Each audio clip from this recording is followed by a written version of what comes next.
Good afternoon. Welcome, everyone. I'm Councillor Chris Atwell, Chair of the Planning Committee. Limited public seating has been made available. However, this meeting is also being webcast to allow the public to attend remotely if they so wish. The public seating area is not in view of the camera used to webcast this meeting. If the continuous fire alarm sounds, please evacuate the room and the public gallery by the stairwells. Do not attempt to use the lifts, and please assemble by Queen Victoria's statue in Guildhall Square. In order to comply with the Guildhall Trust's fire marshal regulations, anyone who signed in at the Guildhall reception desk should sign out when leaving the building at the end of today's meeting.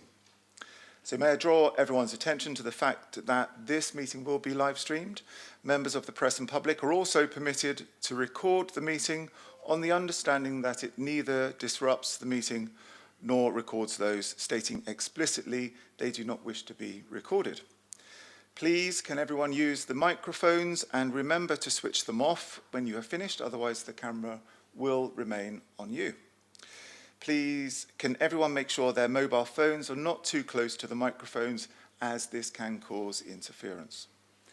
Members, during voting, please keep your hands raised clearly until the number of votes have been stated. Okay, introductions. Members? Councillor Judith Smythe, St Jude Ward. Good afternoon, Judith. Good afternoon, Chair. John Smith, Eastern Craneswater Ward.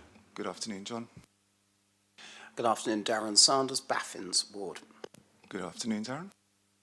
Good afternoon, Asghar Shah, Councillor for Cowsham and Wimmering. Good afternoon, Shah. Peter Candlish, Eastern Craneswater. And good afternoon, Peter. Good afternoon, Chair. Well, good afternoon, Chair. Thank you for being here. We have, I just had some late apologies from Councillor Vallely, who is unwell. Councillor Dent messaged me earlier to say he's at work and may or may not make it. Lisa, anybody? All right, okay. Okay, other introductions? Officers? Lisa Gallagher, Democratic Services. Good afternoon, Ian Maguire, Assistant Director for Planning and Economic Growth. Thank you, Ian. Juliet Gill, Principal Planning Solicitor. Thank you, Juliet. And could I ask those intending to give deputations this afternoon to introduce yourselves using the microphones? Good afternoon, I'm James Potter. I'm here to as an agent for 19 Prime Road. Thank you very much. Welcome. I'm Peter Robson. I'm the agent for 12 Wilberforce Road. Thank you very much. Carrie Ann Wells. I'm the agent representing 4 of the items on the agenda today. Thank you. Thank you. Digby Nelson, speaking on 12 Wilberforce Road. Thank you very much. Welcome. Members, any declarations of interest for today's agenda? Councillor Sanders. Thanks, Chris. I will withdraw from the committee to make 2 deputations for 2 applications in my ward. I realise I've got to physically move, so that may take a few seconds to do. I understand that's on the understanding that you objected to both applications. That is correct. Thank you. And you've recently had your birthday, so it'll take a little bit longer than it did a couple of weeks ago. Christopher, your kindness knows no bounds. Okay, members, any other declarations of interest? Yes, item 11 and 12, please. Okay, thank you, and you'll not be here for those? Yes. Sorry, just to confirm, Greenwood Avenue, you met with the developers, so you've decided you are biased on that application. The other one's your own application, isn't it? Sorry, no, I didn't meet the developer. I did meet my residents. Oh, sorry, the residents. Okay. Yes, and the last item, which is 12 on the agenda, is my own one. Thank you. Thank you, Councillor Shah. Any other declarations? No. Okay, minutes of the previous meeting held on the 31st of January, pages 5 to 12 in the pack. So pages 5, 6, 7, 8, 9, 10, and 11. Do I have a proposer? Councillor Smith, seconder. Councillor Sanders, thank you.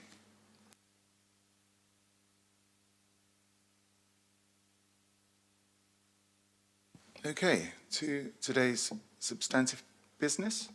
The first application is Perrone Road. Ian, over to you. Thank you, Chair. 19 Perrone Road is a two-storey side extension, so a substantive increase of an existing single-dwelling house to then form 6 two-bedroom flats within the plot. There you can see the plot. It's a corner plot, and it is that extra space that they are proposing to extend the property into to create the units. That is the existing property. It's one of a number in this area with that distinctive coins on the edges there. You can see that feature brick. They are retaining that and indeed extending that design feature into the new development, which wraps around that corner, as you can see here. So that existing dwelling is retained. It'll have 2 flats in it. The extension, 4 flats in that area. That is the existing house. It's a house. It looks like that, as we've just seen. This is the proposed extension. You can see the existing house. It's the grey walled structure in the bottom left of that image. The yellow structure is the extension. This is the ground floor. A couple of things to point out to members on this. You'll note steps, front and rear, and a ramp, middle top of the image. The site is in flood zone 2 and 3, and consequently the Environment Agency does require an elevated finished floor level to ensure safety. The existing house will also have to have escape windows and a flood evacuation plan, all covered by planning conditions. Consequently, the finished floor level of the new part is elevated, and those steps and ramps have been included to ensure people can obviously access them. I'd also draw attention to the bike store top right of that image, as you can see attached to the building there. You'll see from the floor plan, easier in the elevations, a circular space on the bottom. That is a turret style structure that's been put in to turn the corner of the site and provide some visual interest.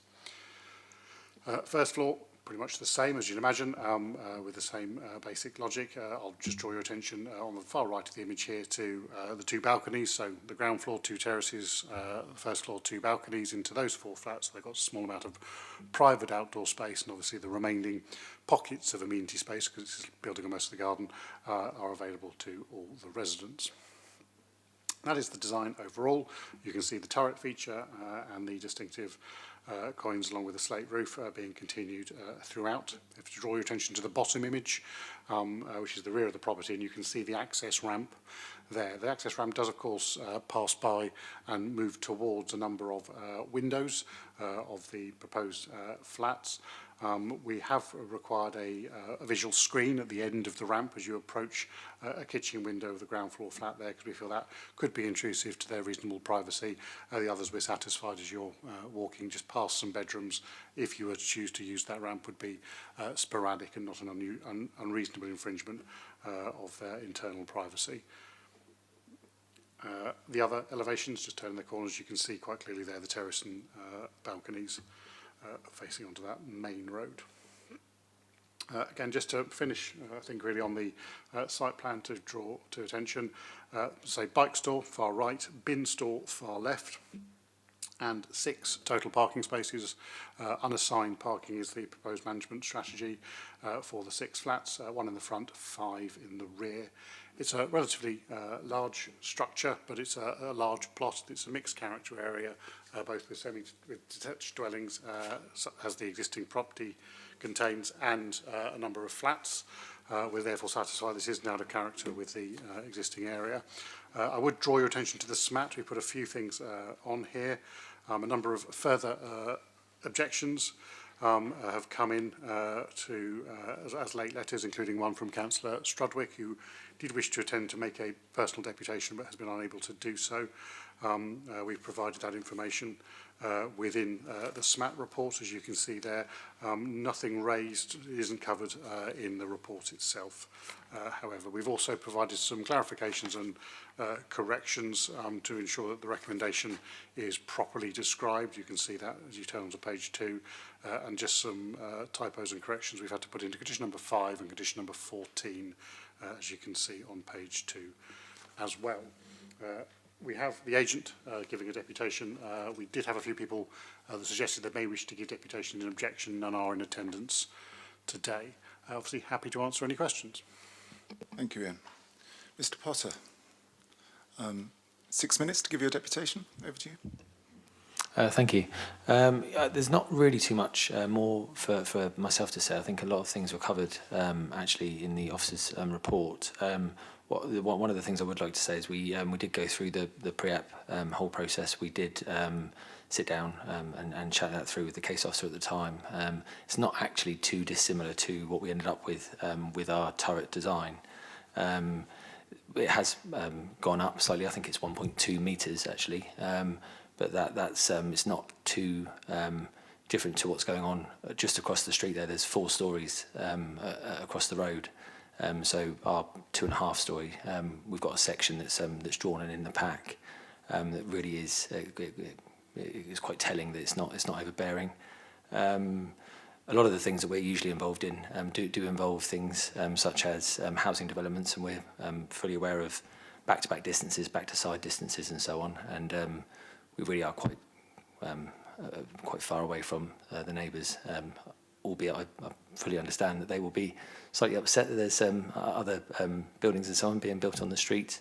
But yeah, I think the design actually is a huge. It will hopefully look lovely as you come around the corner there. It's a huge open space at the moment, and you as you go past, there's a lot of I think it's Navy buildings that are next door that are slightly a bit more of an eyesore than what we're proposing. So hopefully it's a bit of an increase in some architectural intent as you go around that corner. But yeah, if there's any questions on any of the design, please let us know. But this hasn't been something that's just been slapdash thrown in. There's been lots of consideration backwards and forwards with the council. I think we're on various revisions on the drawings, and it's been a very proactive approach from the council. Thank you. Thank you, Mr. Potter. Members, questions? Darren. Thanks, Chris. Just a few questions. It seems from the reading the drawings, Ian, that there's been some loss of amenity space at the rear to try and accommodate the extra flats. In our policies, does that count as a loss of open space, or is that actually okay? Open space under our policy is actually a defined map, and it means public open space. Obviously, ensuring there's adequate setting and adequate amenity for future residents are covered in our policies for good design and living standards. We are satisfied that the amount of open space available, noting those 4 balconies as well, is appropriate for 6 flats in this location. A definition, when you're converting a dwelling into flats, obviously the nature and use of outdoor open space is very different between a family garden and the communal spaces around flats. Okay, that answers my question. Do we know how many people currently live there now, or is the property empty? And again, if you haven't been told, that's absolutely fine. No, we can have a look at the existing plans for the number of bedrooms, but it's a family house and therefore can have anywhere between 1 and a million. Yeah. Okay, that's fine. I'm assuming that there are no affordable homes as part of this because it's too small under planning law to have any. You need more than 10 units to require a contribution to affordable housing. Okay. And my final question is around space standards. You say that it meets the report says it meets the national space standards. Do we have any standards in Portsmouth with regards to space for this sort of property, or is that purely more for HMOs and for flats? The National Design Space Standards are one you have to adopt locally or amend. We have adopted the National Space Standards, so they are the Portsmouth Space Standards for general dwellings. Thanks, Ian. Those are my questions, Chris. Thank you, Darren. Judith. I understand the answer to your question in terms of the loss of the amenity space in the garden.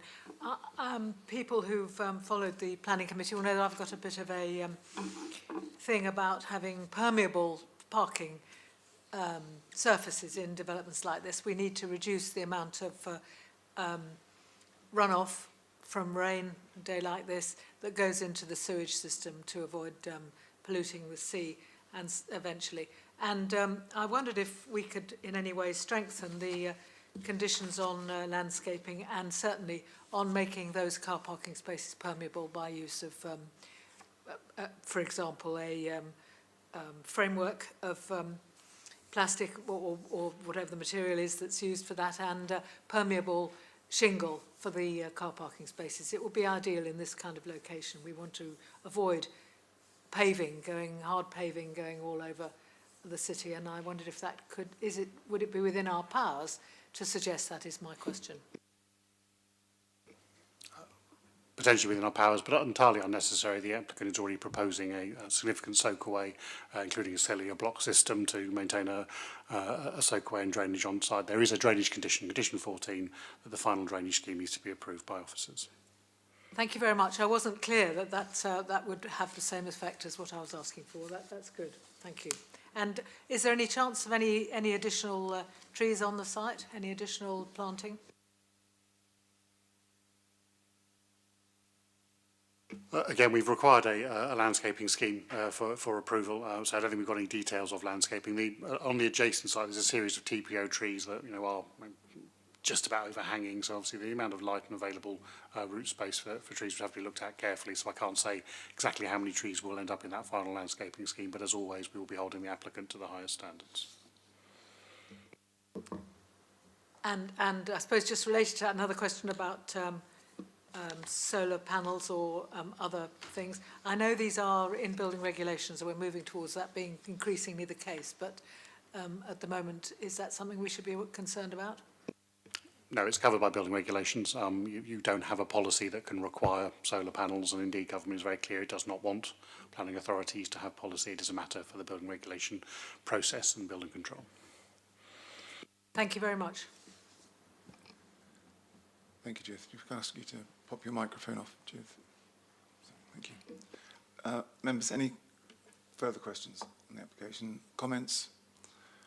Well, there's a presumption in favour of planning in this situation. Darren?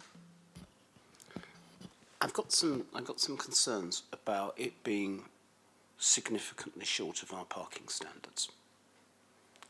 The 8-flat development was seemingly fine as far as the parking standards were concerned, and there's a level of tolerance that we've consistently supported within that.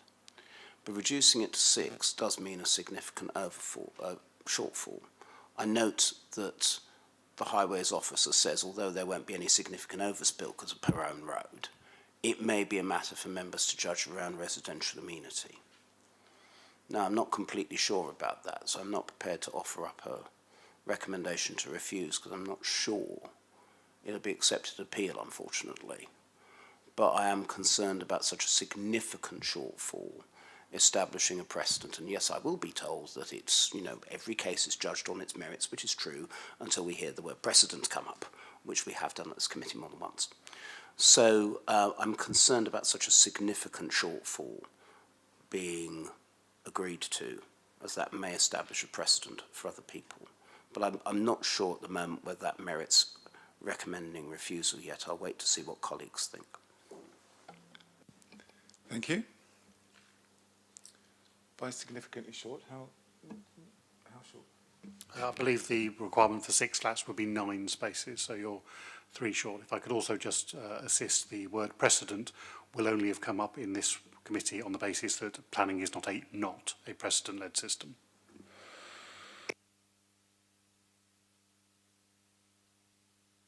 What does the report say about public transport?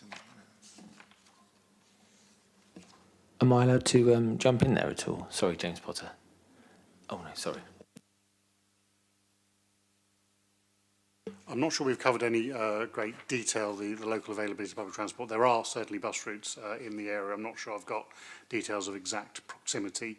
One of our team leaders, I can add though, however, did visit the site out of hours on approach to do some parking survey work informally, and did note availability of on-street parking.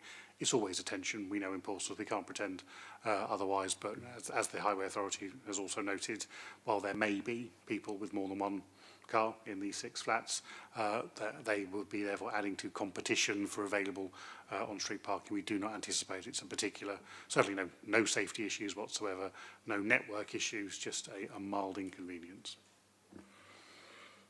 Does that help you, Darren? Partly. Any other comments? Judith? I consider that this looks a nice design, and I think it will look good. I like the circular corner feature, and I think that having a car park for each flat is sufficient in an urban setting like this. And I'd like to move the recommendation. Thank you, Judith. For approval. John? Chair, just going back to the parking, I noticed that it said that it's 6 ad hoc parking spaces. Is that for each flat will have a parking space, or is that just a general rock up and use the spaces, because that will spill them out onto the road? The applicant's current stated intention, and we're not proposing to regulate that degree of management, it would be unusual to do so, is to have an unassigned parking space system. There are pros and cons, to be honest. Obviously, you have assigned parking spaces and people don't own cars, which is not uncommon. Then you have car spaces that are not being used and forcing similar residents to park on the road. With unassigned spaces, however, someone could buy 6 cars and block them all up, and you have a similar problem. It comes down to the tenancy management elements of a private landlord, which is obviously not something that the planning authority, you, would be involved in from a conditional approval sense for a scheme of this scale. Wouldn't pass that test of reasonableness.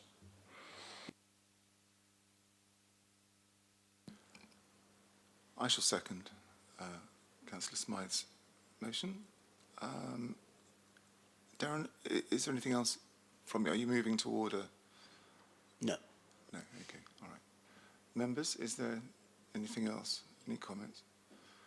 Okay, well, unless there is anything else, we shall move to the vote, which is to approve officers' recommendations with the conditions that are attached. Those in favour, please indicate. Okay, thank you. That's unanimous, Chair. Planning permission is granted. Thank you, Juliet.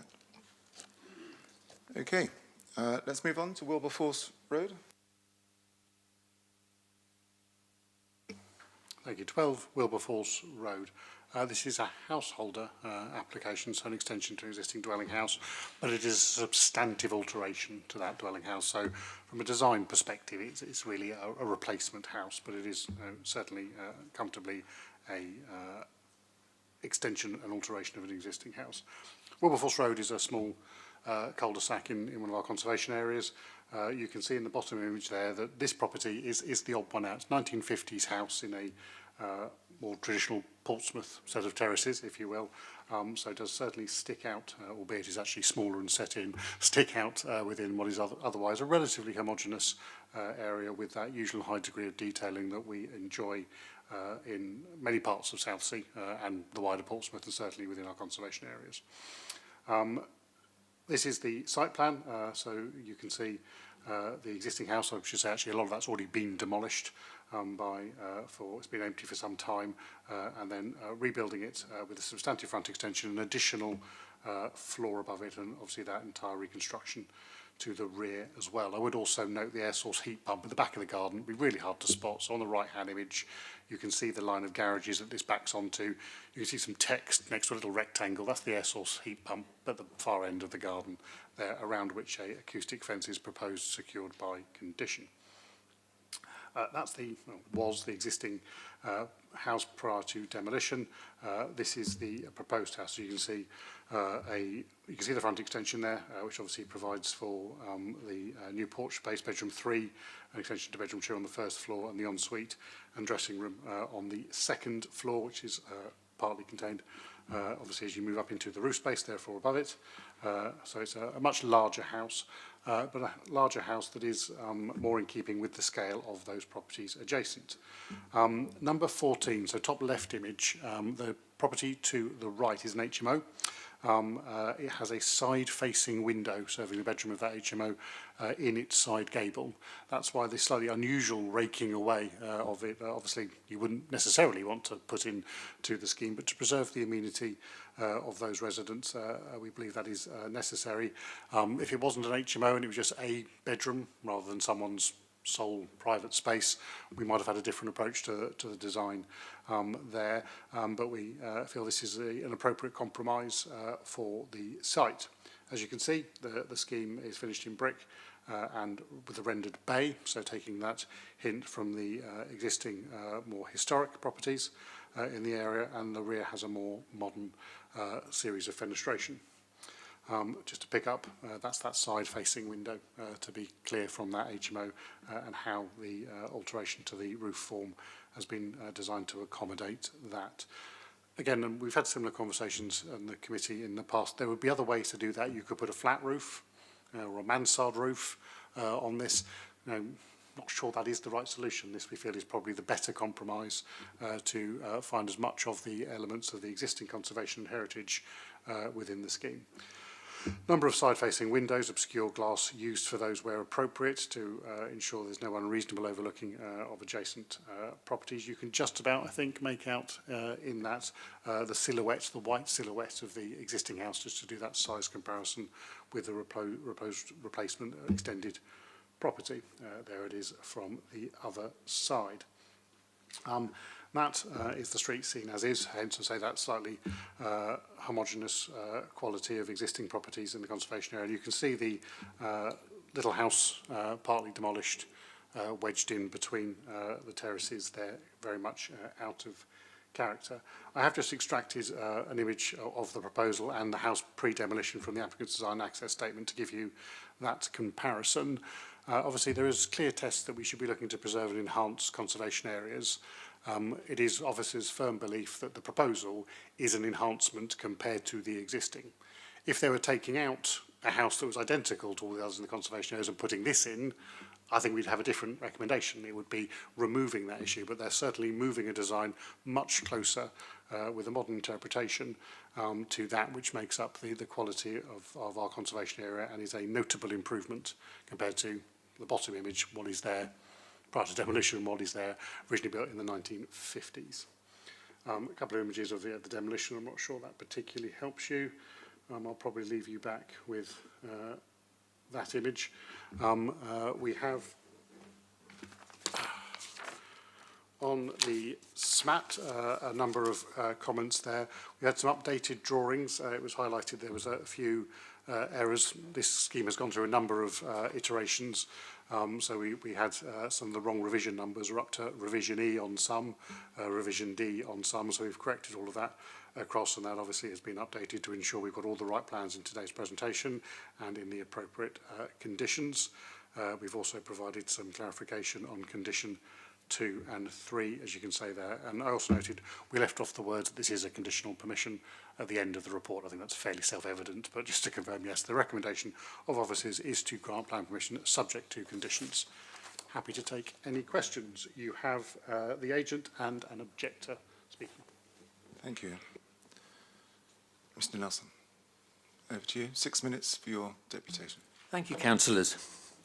It's rare for plans for a very substantial rebuild of just a single dwelling in a conservation area to be considered at a meeting of this committee, and I would like to give you some relevant context as you weigh the planning factors. This application is the third broadly identical application to 2 previous applications which were subsequently withdrawn, the first of which was submitted in October 2022.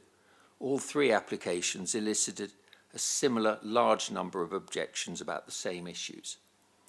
It's clear from your officer's report that local objections to this third application have been taken on board by the planning department, which has conducted keen negotiations to conclude substantial changes in the design of the roof, the front elevation, and measures to protect privacy and legal right to light.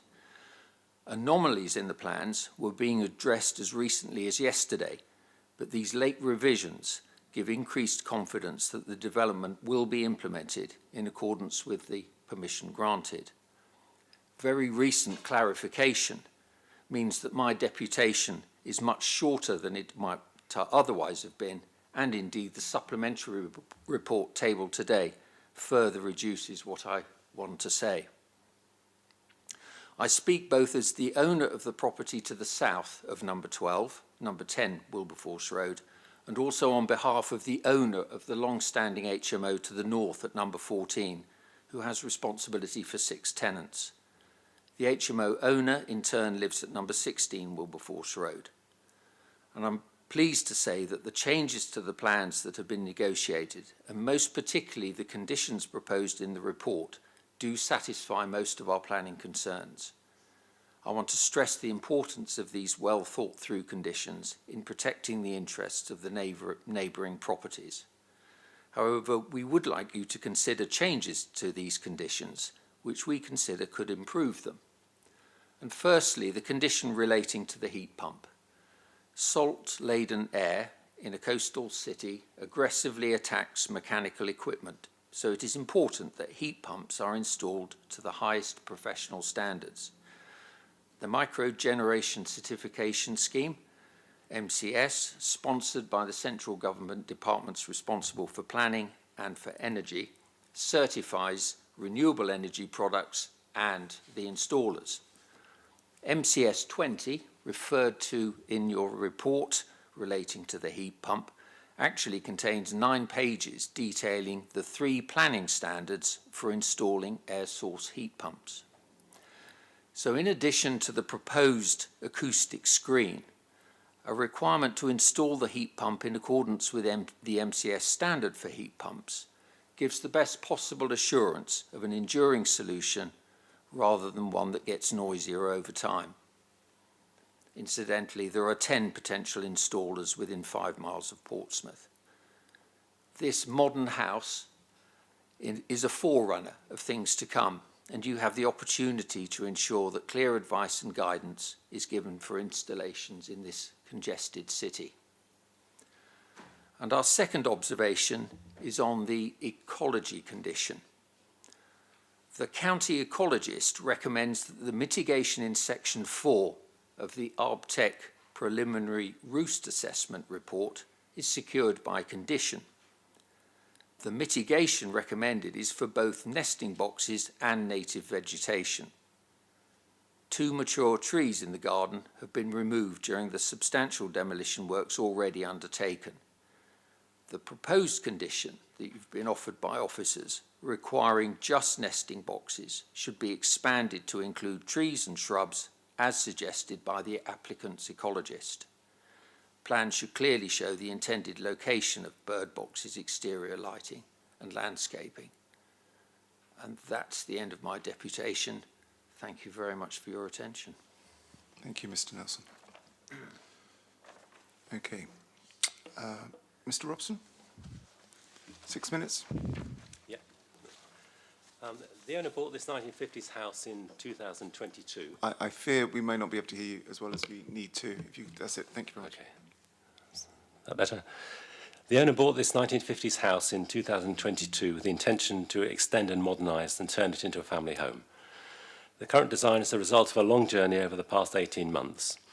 Working closely with Alison Pinckney and Simon Turner, we've over many iterations addressed both outstanding planning and neighbour-generated issues to a point that the application can now be supported and brought to committee.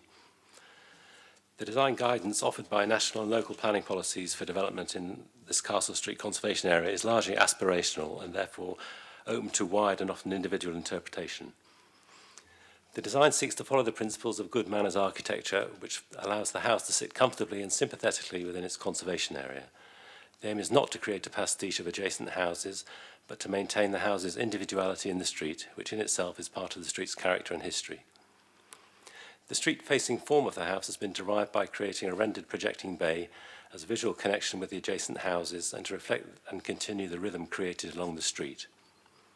The front-facing roof plane has an eaves height matching the other houses in the street and a roof pitch which matches the neighbouring roof at number 14. The side and north roof plane slopes down to the sill level of number 14's second floor south-facing gable window to ensure adequate light and amenity is maintained, as this is a habitable room to a studio flat in an HMO house.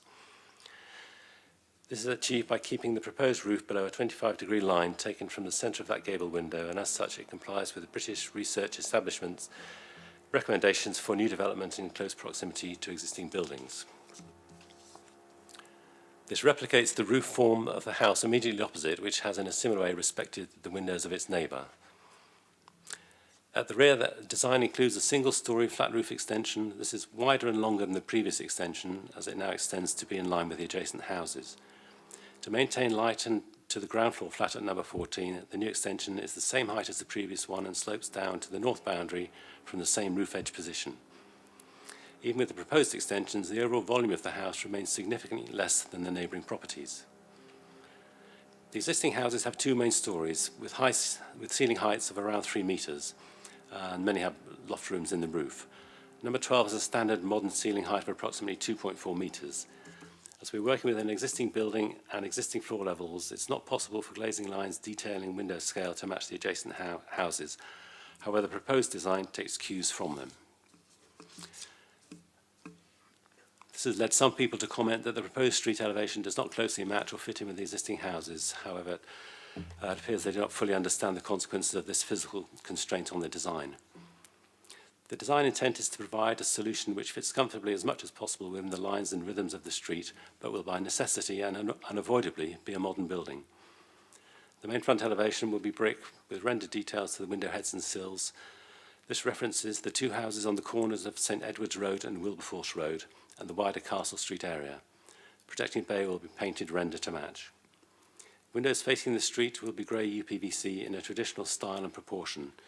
UPVC has good sustainable credentials as it's fully recyclable up to 10 times and is one of the most energy and water efficient materials to manufacture. As it is maintenance free, no paint will be required throughout its life. This further reduces the house's lifetime carbon footprint. The roof will have grey natural slates incorporating discrete photovoltaic tiles which have a matching appearance of slate. The compact nature and high density of the street inevitably results in extensive overlooking from one neighbour's first floor rear room into the neighbour's rear gardens. The proposals now include fixed and obscure glazing in relevant places to remove any possibility of significant additional overlooking. The proposals preserve and enhance the conservation area by changing a deeply unattractive house into an altogether more pleasing design, taking the surrounding architecture within the street and the wider conservation area as inspiration for sympathetic new design without reverting to pastiche. The remodelling will also improve the overall streetscape and amenity for neighbours. More broadly, the design is consistent with the character description of the Castle Street conservation area, namely, and I quote, a rich and variable mix of styles, heights, floor levels, window heights, parapet heights, with smaller houses amongst higher and wider houses. The owner should be commended and supported in her wish to invest in sustainable technology. The house will incorporate energy-saving systems such as the air source heat pump, photovoltaic slate tiles, and high-performing window frames and glazing. In the end, the house will always be the one lone modern house in the street, as described in the Wilberforce Road character description. It cannot pretend to be what it is not. The house is and will remain part of the character of the street. After all the time and effort put in by the owner, the architect, the neighbours and the council to bring this proposal to this point for discussion today, we trust the committee will uphold the planning officer's recommendation for approval. There is no doubt that proposals will preserve and enhance the conservation area. Thank you. Thank you, Mr. Robson. Members, questions? Welcome. Sorry, I'm just to say my apologies for being late, and because I wasn't here at the beginning of this application, I won't take part in it. No, absolutely. And I have no interest to declare. Okay, thank you, Joe. Councillor Smythe. I think this is an interesting application. I just wanted to ask questions about whether the two suggestions made by the neighbour at the back, I'm sorry, I've forgotten, whether they could be things that could be conditioned. And certainly I anticipated the need for better planting more trees to replace what was there before. Technically, would it be possible for us to condition those two suggestions that were made by the objector behind me? They are both areas wherein planning is relevant, and thus it is technically possible. Of course, we have to look at the reasonableness and nature of those conditions, if I may address them particularly. Landscaping, we can put a landscaping condition on, certainly. You don't have policies that require a particularly ecological output. There is no objection from the ecologists. Obviously, those protected species, nesting birds, bats, that's where the condition where we have a hook to make that as an obligation. A landscaping condition can be imposed. It's not unusual. We wouldn't normally do it for a scheme of this scale, but if we feel landscaping is demonstrably necessary here, you can have a go. I doubt an applicant would appeal it. That's not really the threshold I want to say. So my recommendation is not to impose a condition on landscaping, as this is a small development and obviously has a small rear garden that obviously a homeowner will want to landscape in a normal way, and that may be ecologically focused, it may be amenity focused, it may be design focused. We would not normally recommend that a planning committee tells people how to sort out their own garden. Your choice, standard wording for a hard and soft landscaping condition can be imposed. Air source heat pump. This is one that we've been knocking around the office, I'll happily say, on it.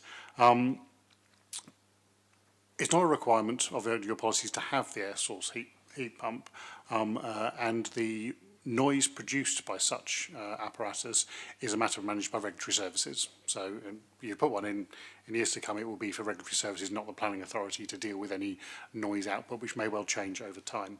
As the resident has very articulately and very helpfully pointed out, however, there are very clear standards for installing it to be permitted development.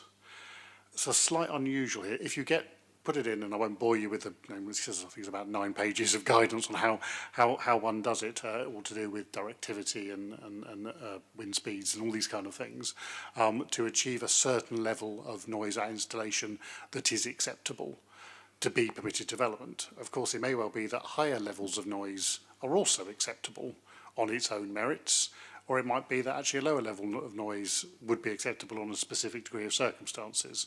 So the permitted development isn't that black and white, that is the only acceptable maximum level of noise, but it's a pretty good indicator of what a reasonable amount of noise would be, because if it had nothing to do with this planning committee, if it wasn't part of this development, they would just do it themselves in the normal way. Certainly it does appear that they are looking at something that would be comfortably capable of falling within that microgeneration certification scheme standards. We could therefore look at amending condition 6, and I would suggest members that's something you delegate to officers so you put it together, but the gist of it would be that if they do wish to install the air source heat pump, then they will need to do an acoustic fence. I can tell you that just by quickly glancing at the plans and the separations. Then they'll need to do a degree of acoustic screening and demonstrate compliance with the MCS standards. It's not perfect as a solution because, as I say, I can't say that is truly necessary here, but it is probably necessary and consequently not an unreasonable thing, I think, to include within it. So we'd tweak condition 6. So rather than just talking about an acoustic screen, we would obviously make that need for an acoustic screen itself dependent on whether they install the pump or not, which obviously is an entirely separate operation they could choose to do or not, and that when they do so, they would do so in accordance with the MCS guidance, which, so, as I say, will inevitably include some form of acoustic screening, I would anticipate. But if we just change it all around, so rather than talking about the screen, we just simply put that application in for that installation point and compliance with MCS, that will ensure that it's of an appropriate manufacturer, with an appropriate installer, and when it goes in, it achieves a level of noise disturbance under that calculation process that is generally deemed to be acceptable. Thank you. Where are you with these 2 conditions? So the tweaking with the Question about whether we could do it. Yeah. When we come to comments, I'll have some further things to add. Very good. Okay, any further questions? Darren? Thank you, Chris. It mentions in the report that there were officer concerns with the withdrawn application. What were they? I would have to go look back. They are concerns that have been overcome by the changes to design, because we're recommending this one. So yeah, this is to say revision D and E of most of the drawings on a 3rd submission. It's a complicated site, and we only get one chance to do good development in a conservation area. We are satisfied this is good development in a conservation area now. Okay, then answer my second question is were they dealt with. The next one is in paragraph 5.11. You say that the report says that officers wanted to deal with a floor level by including a step. What was the logic behind that?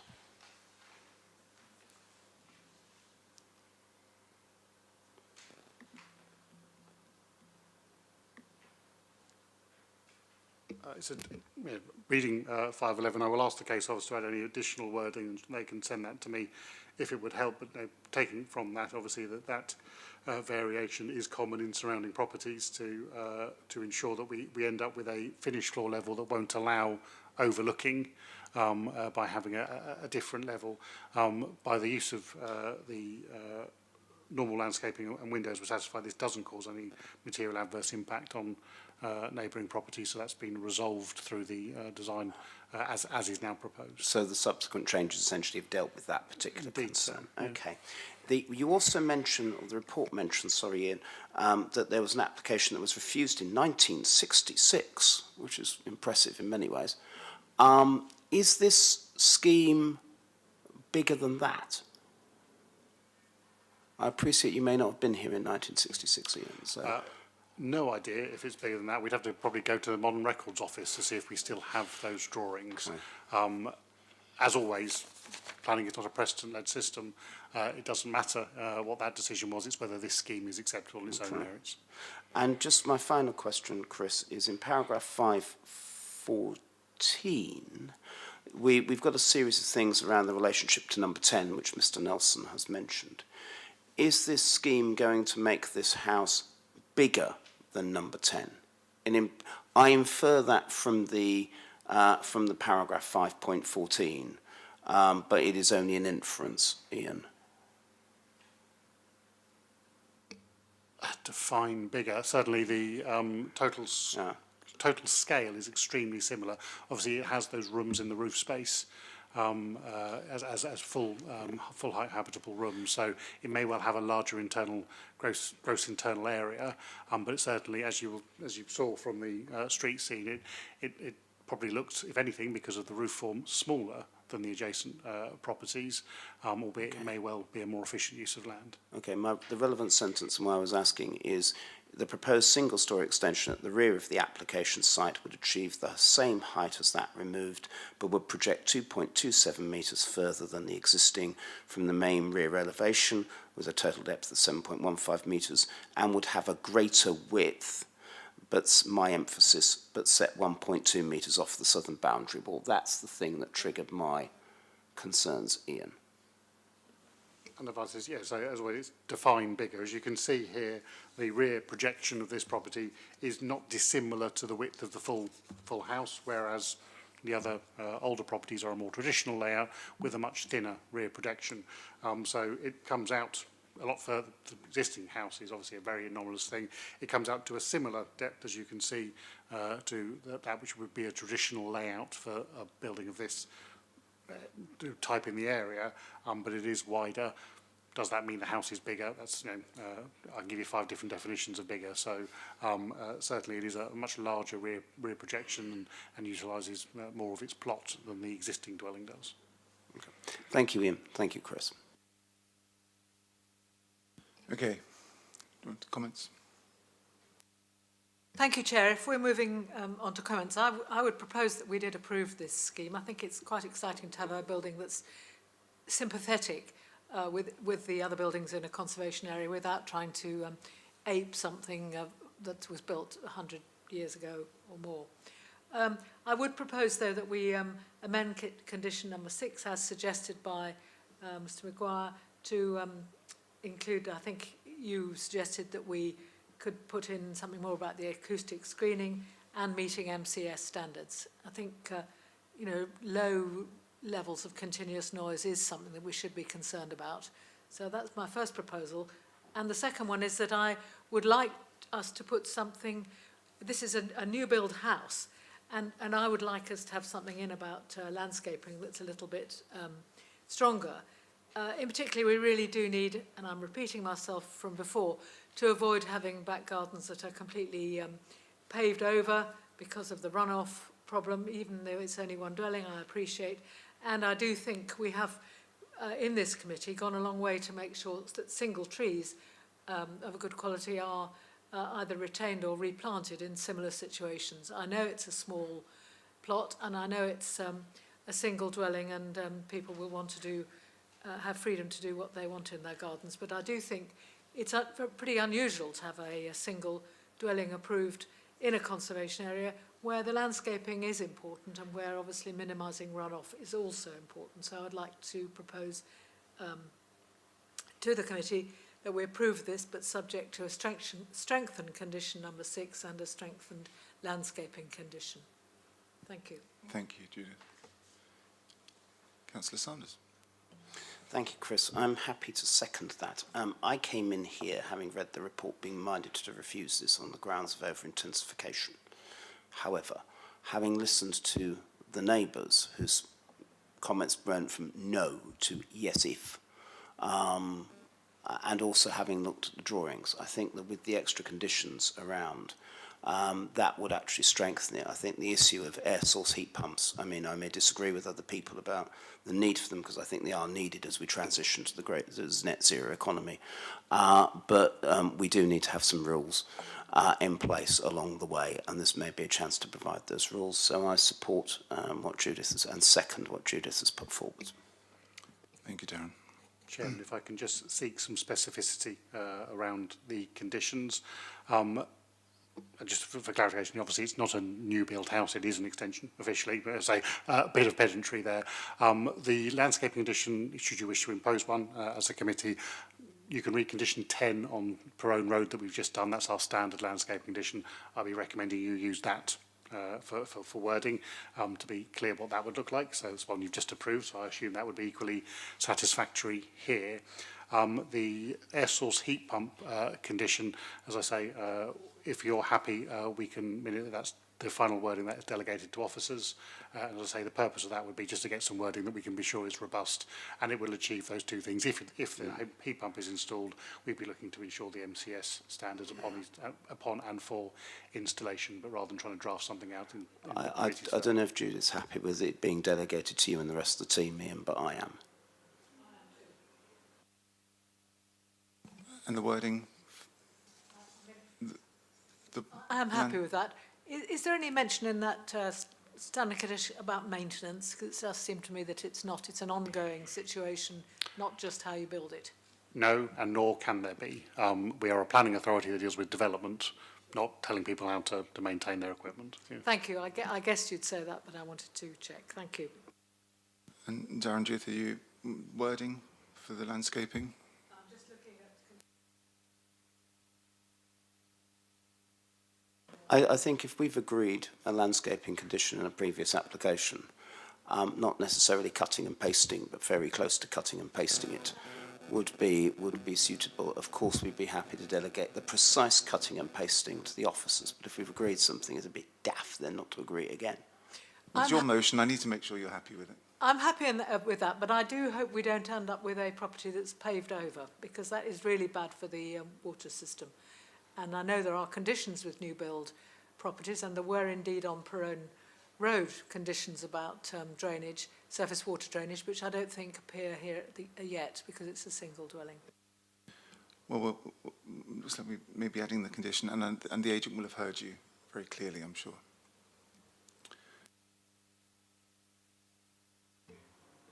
Okay, members, Peter. I'm minded to approve the application, because I think if we sit back and ask ourselves what we're being asked to do here, I think it is a definite enhancement versus what is there before, and therefore we should be wary about giving reasons for refusal. I think it's excellent that we're getting a little bit of experimentation with the things like the solar tiles and the heat pump, and therefore I'm also a little bit concerned that although we would never be setting a precedent, that we over-specify what is required. So can you just be repeated back to me what we're saying about the air source heat pump? We won't be saying this verbatim, as I say, delegated, so I can actually sit down with the officers. I'm comfortable with your... to paraphrase, it would be that a condition that will require, if the applicant chooses to install the air source heat pump, we would expect that installation to be carried out in accordance with the MCS 20 planning standard, which dictates the manufacturing, you have to have a defined MCS approved product, the installer has to be MCS approved, and then you have to do a series of calculations which have a number of relevant factors to them around location, directivity, acoustic screening, etc., to achieve a calculated methodology noise impact upon an assessment point of closest habitable room. And I'm apologize, I'm doing all of this from memory, 42 decibels. So it's a calculation rather than a specific issue, which is obviously a degree of noise level, which is government has decreed is an acceptable amount, if one was to carry that out by permitted development. Part of the reason, however, why I wish to have this delegated is government is currently consulting on amending their permitted development rights on the size of air source heat pumps. They only published this a couple of days ago, so again, apologies, this is all from memory. It's one of 5 or 6 changes government have made this week. I think that is just on the physical size. I don't believe they have proposed any changes to the noise impact of that, but we will obviously be wanting to review that consultation, which is only at a consultation stage, but obviously if they're changing the standards, linking the development to the standards is something we'll have to be cautious about. So we'll look carefully at that to produce the wording to maintain a good quality of amenity protection, which is obviously the goal that we're trying to achieve here for the benefit of those adjacent residents. And relating to that amenity protection, the figure you quoted, albeit I should not hold you to it, was something around 42 decibels, yes? That's right. What would a normal street level noise be? So the reason I'm asking is, are we in danger of imposing something greater on this than would be the noise that would be made in a normal world? Without wanting to wander off into a quite long lecture around noise, there is no such thing as a normal street level noise, of course. There's a number of different variations. The standard, and again, apologies from memory, it tells you to apply a presumed background noise of 40. And that's a national standard, so that applies in the hills of Cumbria as much to the middle of Kensington. So there is a different challenge one must look at when we're looking at that. It takes a normal, good quality manufacturing and MCS approved structure.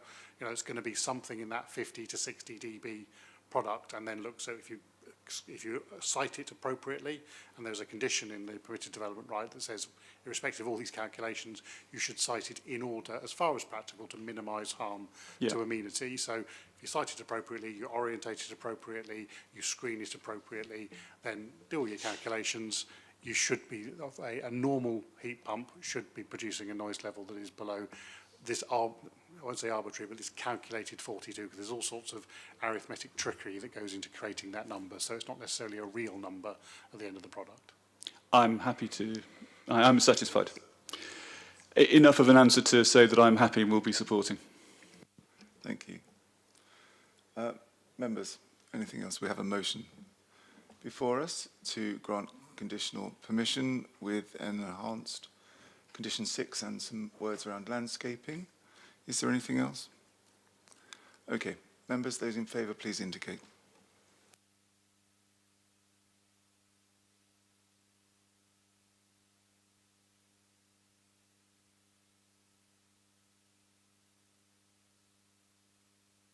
I think the other members are unable to take part. That's unanimous. Planning permission is granted. Thank you, Julia.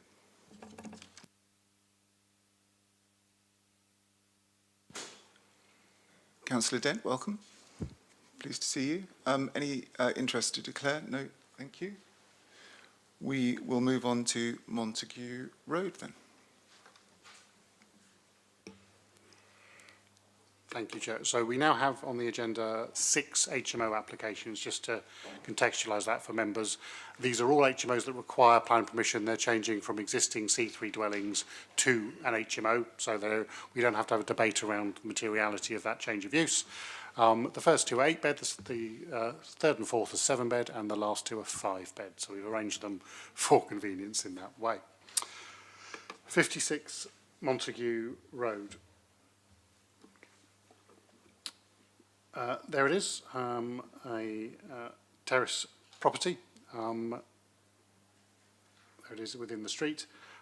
As you can see, very few HMOs in the area. This is in fact the second one. You can see one across the road, bottom right of that image there, meaning a percentage mix of 3.39%, well below the 10% allowance. There is the existing C3 dwelling house, and there is the proposal. As you can see, and the room sizes are all laid out on paragraph 5.9. We've got a 15 square metre bedroom down to the smallest bedroom, which is 10 square metres on the nose, and a combined living space of 30 square metres. So comfortably policy compliant in terms of the internal living standards. So the two key tests that members will be well aware of. We are 3.4% mix, so well below 10, and comfortably oversized when it comes to living standard, both in its size and its general orientation and practicality. A few images of the existing and proposed elevations. As you can see, as one would expect, Velux windows on the front, dormer window on the back, all undertaken by permitted development. There is the building from the most recent site visits. You can see work still to be undertaken to the property. I think that's probably it. I'll leave you with that image. We have nothing on the SMAT, and we did have a objection registered originally for the deputation. We do not appear to have anyone here, so I assume we have no public speaking on this item, but of course happy to answer any questions. Yes, strange with no deputations. We had 38 representations and nobody here to give a deputation. Okay, well, there are no deputations. Members, any questions? We have a Gerald? And could we go back to the layout of the floors? Because there's one bedroom on the first floor that does not have an ensuite, which I think is the one at the very back of the building. And where are they expected to go to the loo?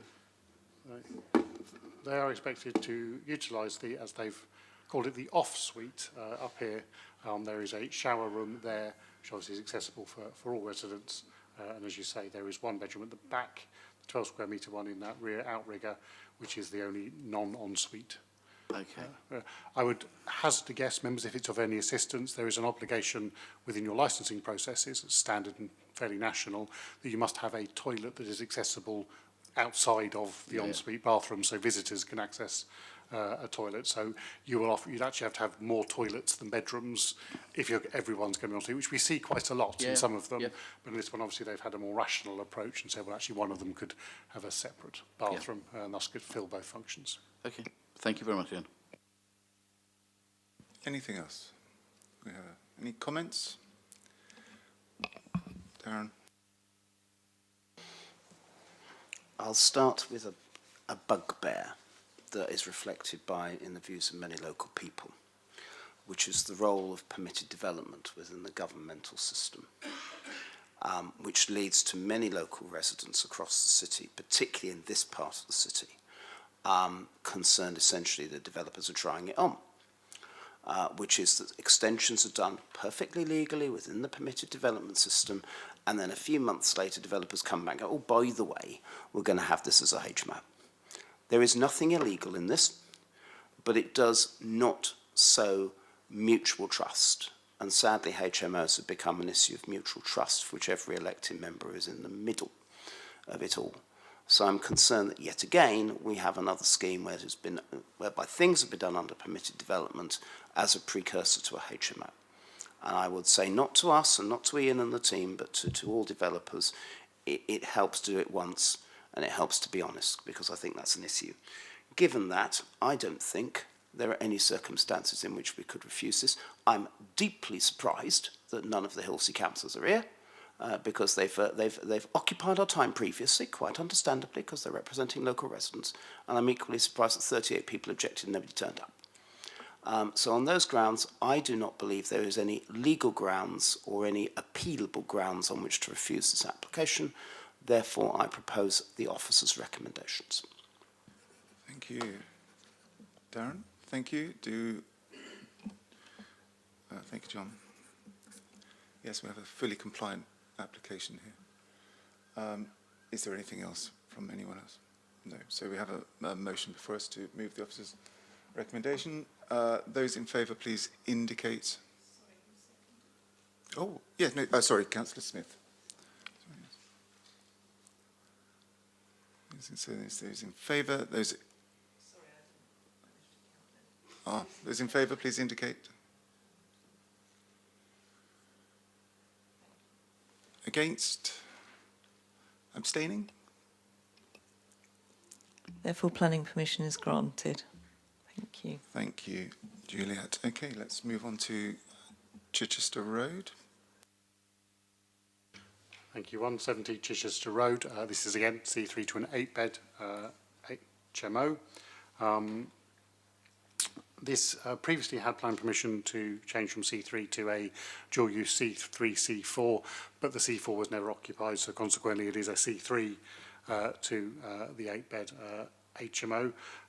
So that's already counted, I should say, within our HMO count. So there's the property, mid-terrace property. You can see also has a rear access way to the back of the property.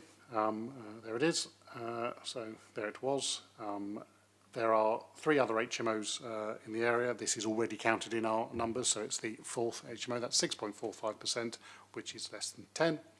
There are existing floor spaces. They are the proposed, again, achieved. There's a 3-metre rear extension to provide an additional bedroom to the rear, and dormer windows to provide the 2 bedrooms in the roof space. All of those bedrooms are adequate in size, and you can see that on paragraph 5.6.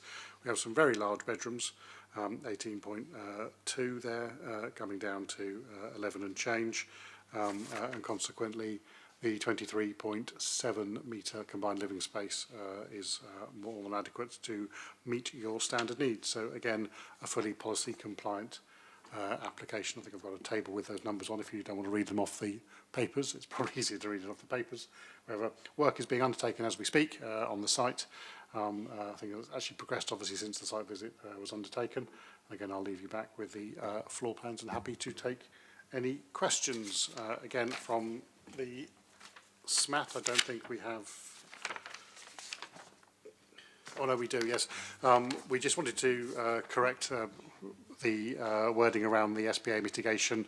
We didn't put both bird disturbance and nitrates in the right places, so just a small typo there to be clear. Obviously, the applicant has agreed to mitigate both impacts, and that's covered off in the discussions we've had with them, so we'll just correct the recommendation and 514 to be clear on that point. Other than that, we have the agent to speak on behalf of the applicant. Thank you, Ian. Carry on. Hello. So as you know, at Apicore, we've designed many HMOs in Portsmouth and surrounding areas, and our designs have never been subject to refusal of a HMO licence. We are passionate about high-end shared living, so much so we've recently been awarded for a Best Shared Living Design at a UK-wide HMO Awards ceremony. This, I think, only serves to demonstrate just how passionate we are about designing shared spaces with the end tenant always in mind. We ensure all of our designs are fully compliant with planning, building control and HMO licensing, and we work hard to ensure we stay at the forefront of any changes to legislation to ensure our client has the best possible experience, but also is left with a great designed shared living home to give tenants the best possible living experience. It's becoming more and more apparent that many landlords are exiting the rental sector. Smaller HMOs are becoming less viable due to rising utility costs and the newly implemented additional licensing scheme. This has led to many landlords who are either unwilling or unable to do works in order to be compliant with the new licensing scheme, selling their smaller HMOs or switching back to family lets. This in turn places a greater need for the growing market in larger HMOs which have been fully renovated and provide high-end, energy-efficient living with spacious bedrooms and well-designed communal spaces. And I urge you to keep that in mind when considering the applications today. With regards to Chichester Road, this is a change of use, as the officer said, from a see-through residential to 8-person HMO. All bedrooms greatly exceed the 10 square metre minimum. The bedrooms range from 11.18 up to 19.16. The required communal area for 8 persons when all bedrooms meet the 10 squared room size is 22.5, and this property provides 23.66. And what isn't annotated on the plan, I think it's shown as a tank room, is actually going to be a laundry room at first floor level. So this is also an additional benefit for the residents, and a WC also within that room. The property benefits from rear access also to allow easy access to cycle storage for the residents of the property. The application is fully compliant with policy, and the plan officers recommend this fully compliant application for approval today, and I ask you to fully support this recommendation. Just picking up quickly on Councillor Sanders about the honest applications, I think we've spoken about this quite a few times about the C4 and the sweep generous process. We don't encourage our clients to do that anymore. It was purely time when it was planning applications were could take up to a year to be seen. C4s generally moved a little bit quicker, and it kind of helped them along that process. Hence why this is back as a C3 today. Thank you. Yes, we've largely moved on from that situation, haven't we? Members, questions? Comments? Judith? Thank you for this opportunity, Chair. I mean, these rooms are pretty big, and my suggestion is that we do approve this application. I think that would be the right thing to do. But I would like to see a restriction on the number of people living in this property. I know we don't like doing that very much, but there are 2 very large bedrooms where it would be very easy for 2 people to live with comfort. But then that would impose much too big a burden on the rather relatively small combined living space. I appreciate it's within regulations, but actually if you've got more than 8 people trying to enjoy a bit of television together or even cook together in there, more than 8 people would make that seem a pretty pokey place. In fact, if I'd been designing this one, I think I would have put one of the rooms as a double bedroom and made this whole area into a combined living space. I know it's within our regulations, but I think it's small for any more than 8. So I'd like to propose we did approve this, but to add a condition that 8 people, which is what is asked for in the planning application. I appreciate that. But the temptation to shove a couple into a couple of those rooms would be quite high. So just for belt and braces to make sure that we do restrict it to 8 people, I would certainly approve it. Well, I guess you know what Just obviously have to obliged to give you the advice of two pieces of advice. Obviously, the licensing regime is where you control occupancy. It's far more effective than a condition that your officers will never be able to enforce, and thus is somewhat unnecessary. It will be for licensing to do that. I would also point out, under your adopted standards, 22.5 is also the reasonable space for up to 10 occupants. So again, that if they had applied for 2 of these rooms to be double rooms, we'd have the same recommendation. So for those 2 reasons, such an occupancy condition would not pass either the reasonableness test or the necessity test, or indeed follow good planning judgment. Did you want to come back? I understand that. We have done it before, and I think it would be a deterrent. I understand it might not be absolutely enforceable, it'd be difficult to enforce, and that licensing, but it would reinforce a licensing decision. I'd still like others to think about whether that would be something they would agree with. It's I know it's within regulations, but it is a very small space for 8 people to cook their dinners in at the same time. Okay, thank you. Councillor Dent. Yeah, my main concern, especially around this one, is that the sewerage system is not going to cope. As we've seen on the Eastern Road, the sewerage system in this town is decaying rapidly. Looking at, there's an HMO next door, which I do believe was 7, so that's 15 bathrooms, or 15 shower rooms, should we say, in 2 houses that originally had 4, which is going to overload the system. Eventually, something's going to go bang. Yes, obviously we've discussed in the past that there is, under the Water Management Act, an obligation on the water undertakers to provide access to both water supply and wastewater disposal. They do so by working with developers to ensure any necessary enhancements occur, and obviously in the broader network, as you connect out to the wastewater treatment works, etc., they have their own investment strategies and business plans to ensure that resilience is built in. You will always get spot problems. Unfortunately, investment in the national sewage system is well known to have perhaps not been optimal in the past, and you will always be running to keep up when you're talking about infrastructure investment and improvement. It is not a reason you can withhold plan permission for effectively adding a couple of rooms to a single HMO, because so while this is a C3 at the moment, it already has consent to have up to 6 occupants in an HMO. Yeah, I'm quite aware of the fact that we can't do anything about the sewer system, but at the end of the day, if it's not, keep mentioning it, then nothing's ever going to get done about it. May not be for this committee, though. And I note the representations that are completely understandable, people objecting. Most of them are not for this committee, though. Okay, well, we've heard Councillor Smythe's idea. Anything else, any other comments? Okay, I think we're going to leave it to licensing colleagues by the sounds of it. Okay, members, unless there is anything else, do we have a proposer? I proposed that we approved it, and I don't think I had a seconder. The application is specifically for eight persons, so I think we have some safeguards there. So if that's your view, Chair, I would continue supporting the application and recommendation. Thank you. I'll second, Chair. And seconded, Councillor Smith. Thank you. Okay. Those in favour, please indicate to approve officers' recommendations. Okay. Against? Abstentions? Okay. Thank you. Planning permission's granted. Thank you, Juliet. Okay. We move on to Kensington Road. Thank you, Chair. 69 Kensington Road. This is a C3 dwelling house to a 7-bed HMO. And there is the property on the linking road between those two east-west avenues. There it is next to the block of garages. There it is in a different way. You can see one HMO in front of it in the same road and one round the corner, total of 3, therefore within the zone, 6.12 percent in terms of the mix, existing plans, proposed plans. There is a history in the past of the applicant wishing to try and achieve a longer rear extension. We had a couple of applications for that, both refused. That obviously would have enabled them to do what we just saw, add another bedroom on the back. They're therefore not doing that. It's not an 8, it's a 7 bed. There is a small side extension you can see on the ground floor to enlarge bedroom 2 that has already been carried out.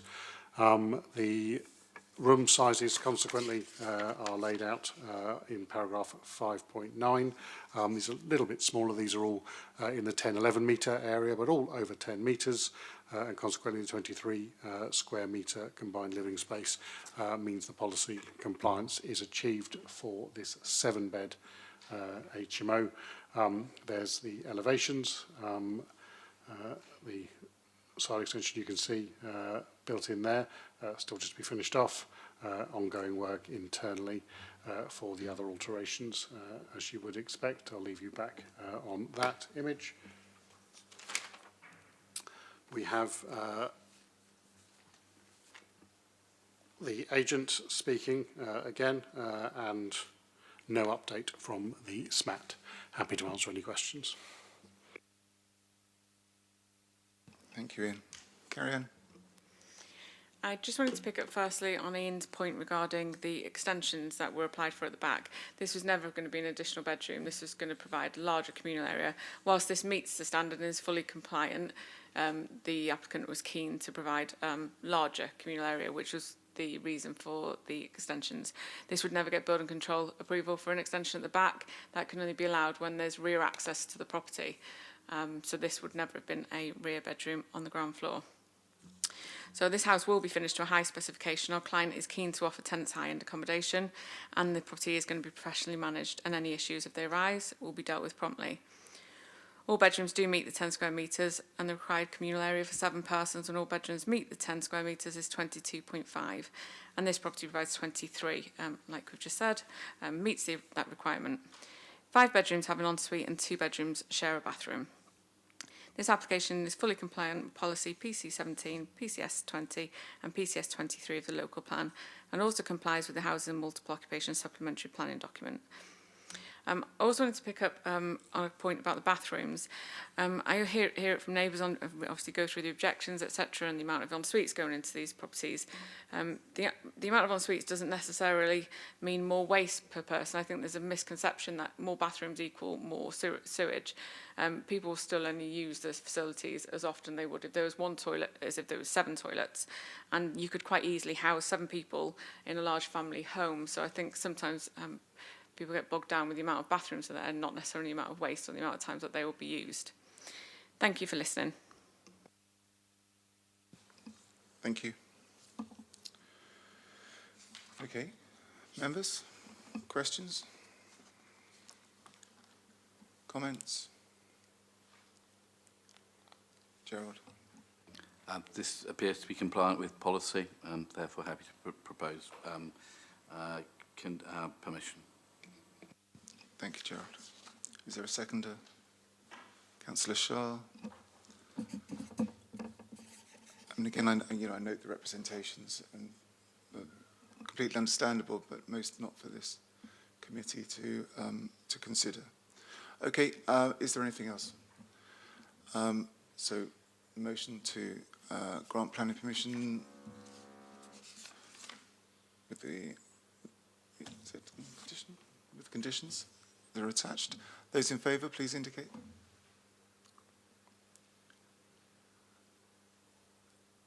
Against? Those abstaining? Planning permissions granted. Thank you.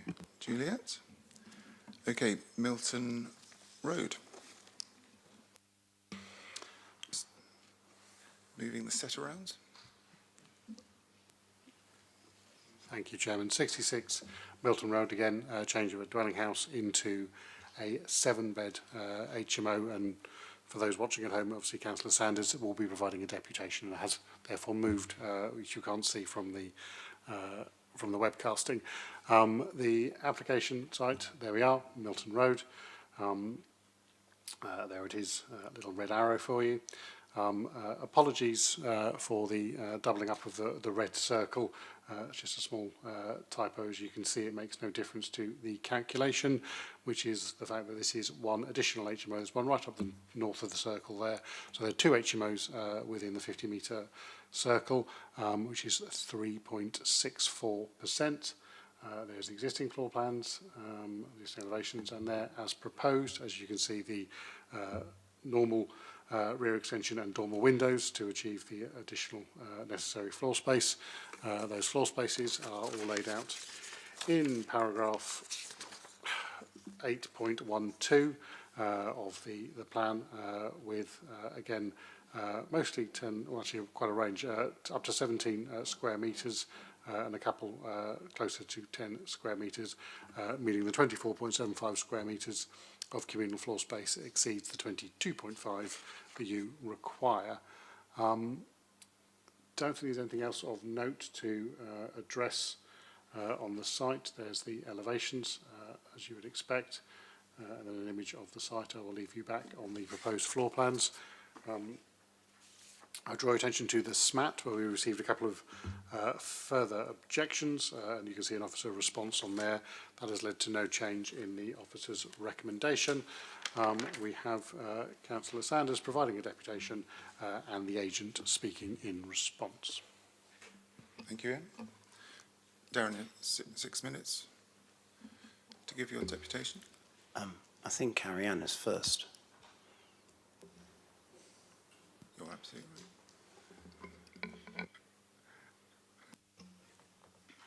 I'll get the hang of this one day. So, as Ian has said, this is an application for change of use from C3 to sui generis. Again, as we discussed, not a C4 first. But I just wanted to say as well, there are still some occasions where a client may choose to do the C4 first because they may be purchasing the property, it may be subject to planning purchase, and at that point they may do a C4 purely to do the 6-bed scheme first. For a client, that will mean the difference in paying £6,000 nitrate credits or £2,000 nitrate credits. Most clients will opt to do the C3, but they generally won't want to do that during the purchase where it may fall through. So they may be paying £6,000 up for no reason, which is why we do the C3 once the house has been purchased. Not because they don't want to pay it, they would rather pay the more money and have the more honest application. All bedrooms in this property exceed 10 square metres. The bedrooms range from 10.2 to 17.18, so again another large HMO with spacious rooms. This property provides 25.19 square metres of floor area and a laundry room as well at 4.78 square metres. Additional WC is also provided at ground floor level for the comfort of the residents. This application fully complies with policy PCS 17, PCS 20 and PCS 23 of the local plan and also complies with the Housing Multiple Occupation Supplementary Planning document. The planning officer has recommended this fully compliant application for approval today and I ask you to support this recommendation. Thank you. Councillor Sanders, 6 minutes. Thank you, Chris. I believe that Carrie Ann possibly saw me coming with regards to some aspects of this, which I'm very grateful. I just want to clarify one particular issue in the SMAT, which is around my residents' concerns around the lack of consultation.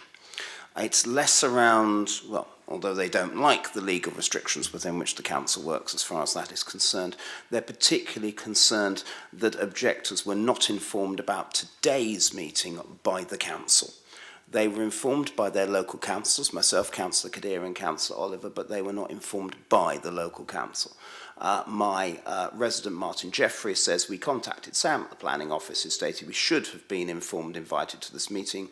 We feel this is being pushed, then we feel that the residents feel this is being pushed through without the concerns of the residents in this area being fully aware. Our understanding is no one else who opposed the HMO building works have been notified either. This is usually a point on which doesn't affect a decision, but I would ask, I suspect I'll be in a minority of one, but I would ask that this discussion is deferred so that objectors could the real resident objectors could actually turn up, but I suspect I'll be in a minority of one on that one.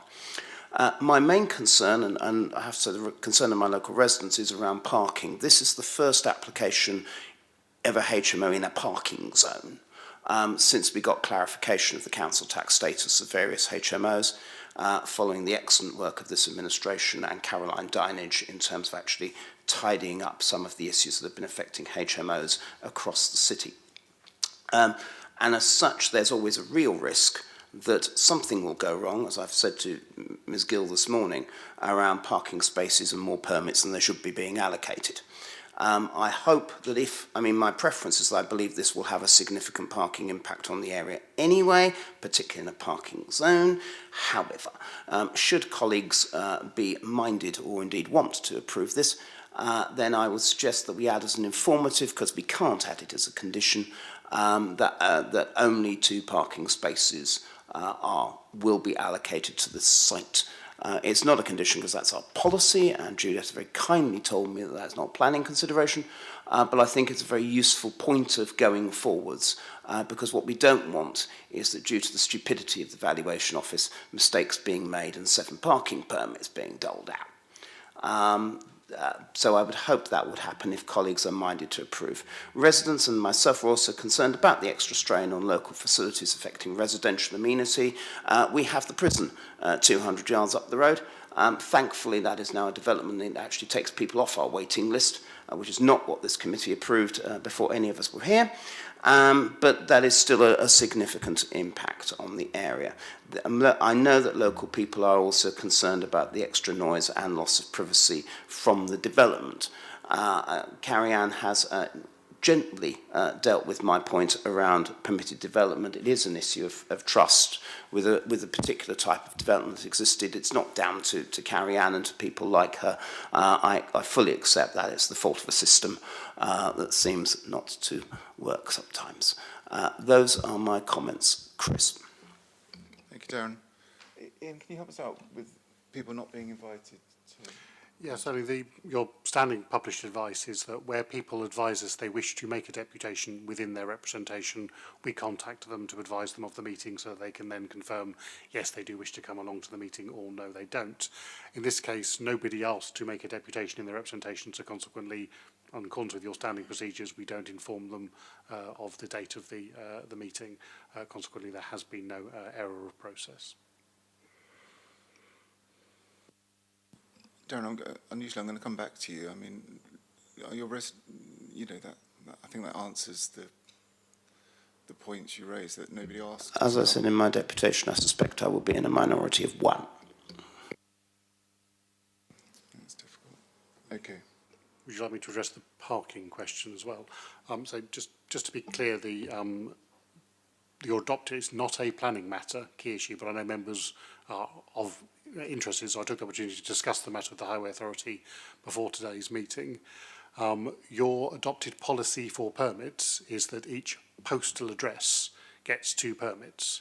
So irrespective of how the VOA, historically they have changed that as of the 1st of December last year, has defined rediments for different council tax payments, they're still a single postal address, and consequently an HMO is only entitled to 2 permits, as would any other dwelling house or any other residential postal address. So there is no risk of that occurring, albeit it falls out with the planning concern in any case.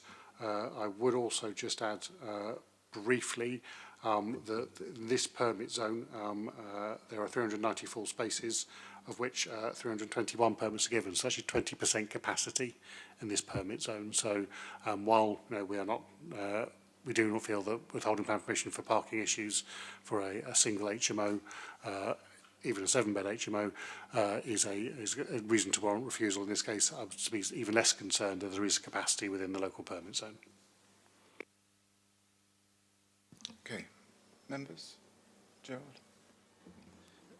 Chairman, I'm concerned that we, and I didn't know this, that we don't contact everybody who's written in to tell them if something's coming to committee. We only write to people who specifically said they want to come and speak to the committee. I don't think that's good enough.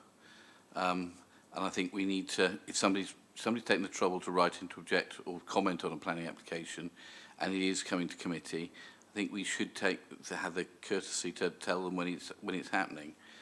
I don't know how we make that happen, whether we do it through this committee or whether that has to go through a different route. But I think something that relies on somebody saying specifically at the first point of contact with the council, I want to come and speak at the committee, it presumes a level of knowledge about how this council works that many people would not have. So I'm concerned by that and hope that we're able to update our procedures to be able to let people know if something is going to come to committee. I kind of hope that whenever anybody interacts with the council to say, this is my view about a planning application, when a decision has been made by officers or when it's coming to committee, we would tell everybody, everybody who's been in contact.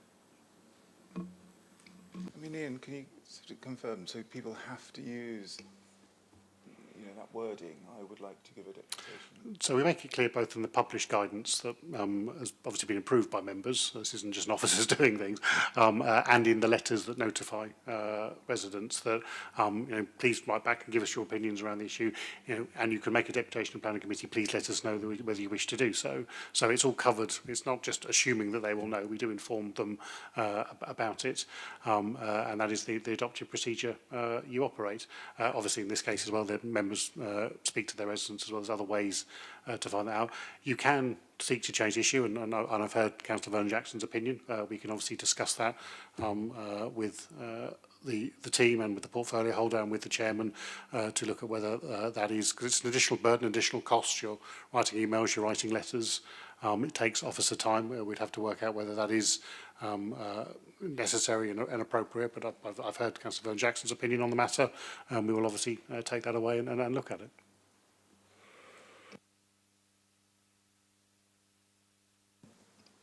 Okay. Questions? Judith? All right. we'll move on. I meant to do this with the previous application.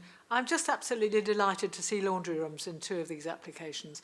I do think that a laundry room is far better solution in an HMO than having to do your laundry in the kitchen. And I just would like to place on record that I've really appreciated that in 2 of these applications, this one included. And I'd like to move to recommendation in line with the officer's report. Thank you.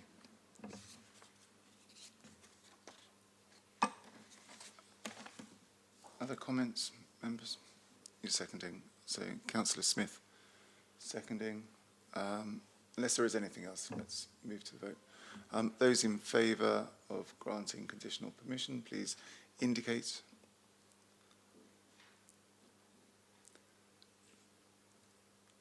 Those against.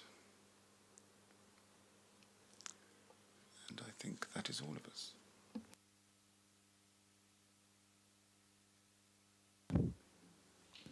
Thank you, Juliet. But we'll go away and think about how we can better ensure that people have an opportunity to. You know, we welcome people coming along, giving interpretations. So it's valuable. Okay, Copner Road.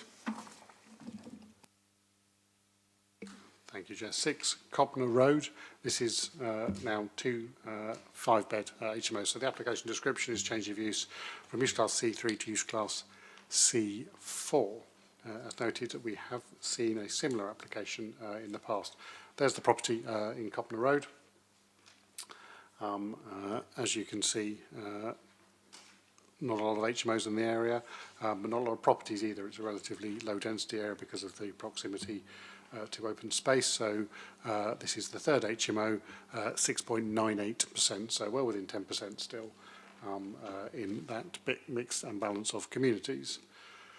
That's the existing floor plan. That is the proposal. The room standards are covered in paragraph 510 of the report, and they do all meet your necessary minimum standards. You will see from the floor plan and from that table, however, there are 5 bedrooms in this property rather than the usual 6, 7 or 8, which this committee sees more often. Your standards for 5-bed properties, just to remind members, because you won't often see them, are for 5-bed properties where all the rooms are over 10 square metres, 15.5 square metres of combined living space is required. Where the rooms are below 10 square metres, which obviously applies in this case, 24 square metres is required. You can see here we have a couple of rooms, the smallest 6.58 and the largest 16. So we do have rooms below 10 square metres, so the 24 square metre standard is that which applies. There is 24.8 square metres, so it is fully policy compliant for a 5-bed HMO. Consequently, the report unusually does recommend a occupancy condition for 5 people because it would not meet your standards for planning otherwise. So your standards for housing do have some differences, of course. So to bring it in accordance with planning standards, an occupancy condition is unusually recommended. We'll come on to the next application, which is quite similar. So therefore, by exception, we are proposing that occupancy condition. Members will also note from the report that a previous application was refused on this site, nominally for the same use, C4 use. There, both the living space and a couple of the bathrooms were undersized. What they've done is done some internal alteration, a large bedroom.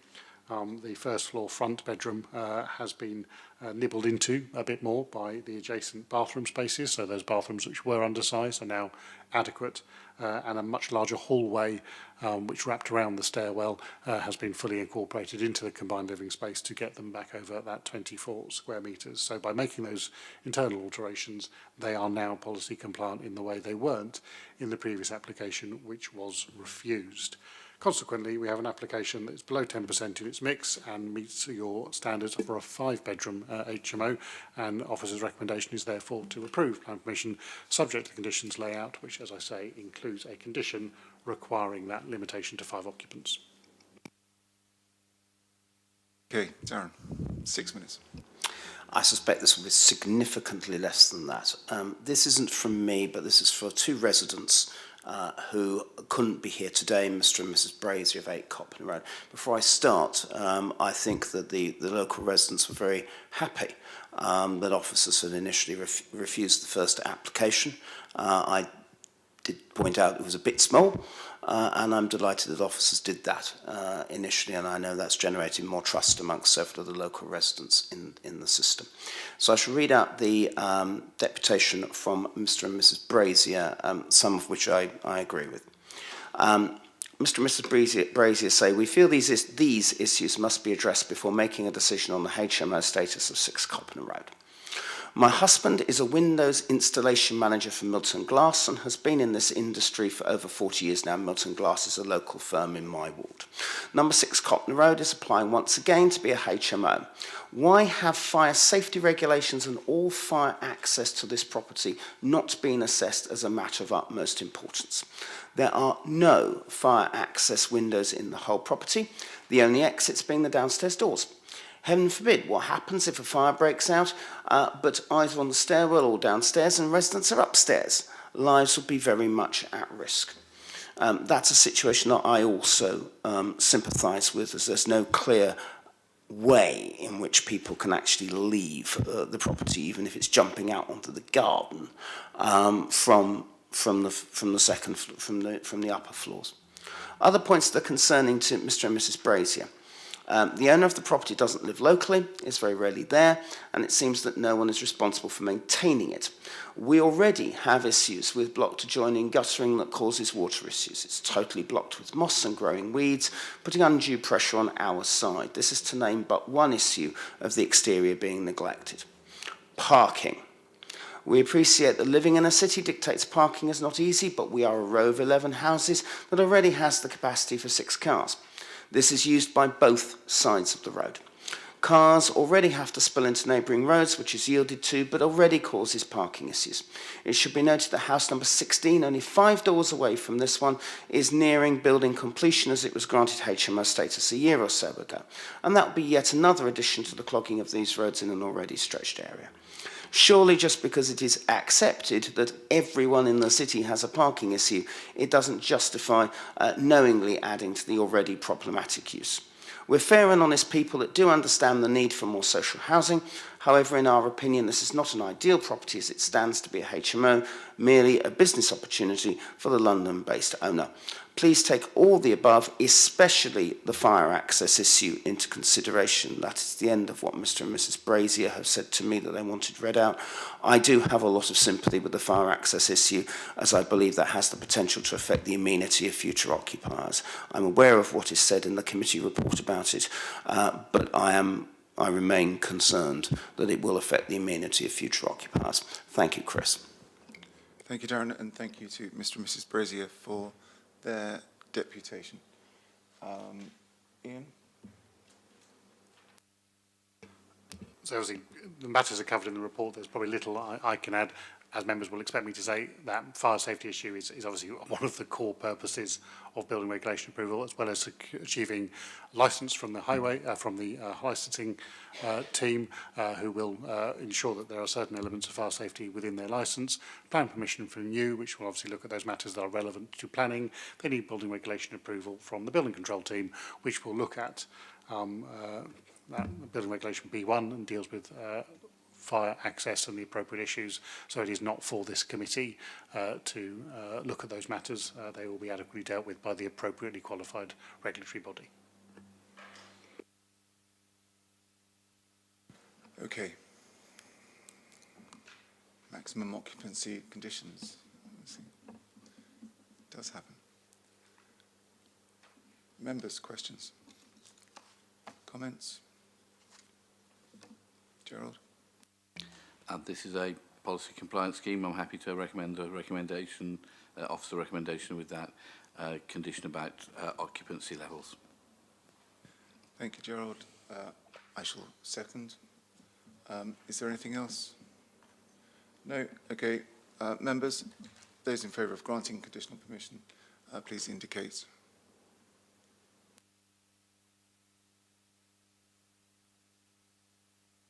Against?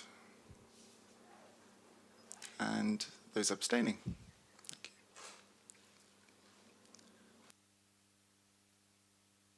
Planning permission is therefore granted. Thank you, Juliet. We lose Councillor Shah. We lose Councillor Shah at this moment, don't we? We lose you at this moment. Yes. No? Thank you very much, Shah. We'll take a moment to let you gather your things. Look forward to seeing you soon. And we'll move on to Greenwood Avenue.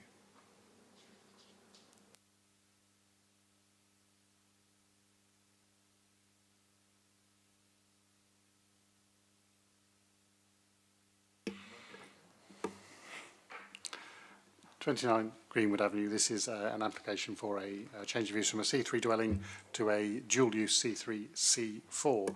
This is again a 5-bedroomed HMO on the plans. So semi-detached property, which is unusual straight away from for the planning committee to look at.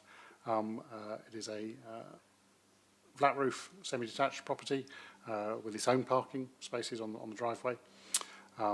There are no other HMOs in this area, so we are looking at a 3.7% mix. It's a relatively low density area.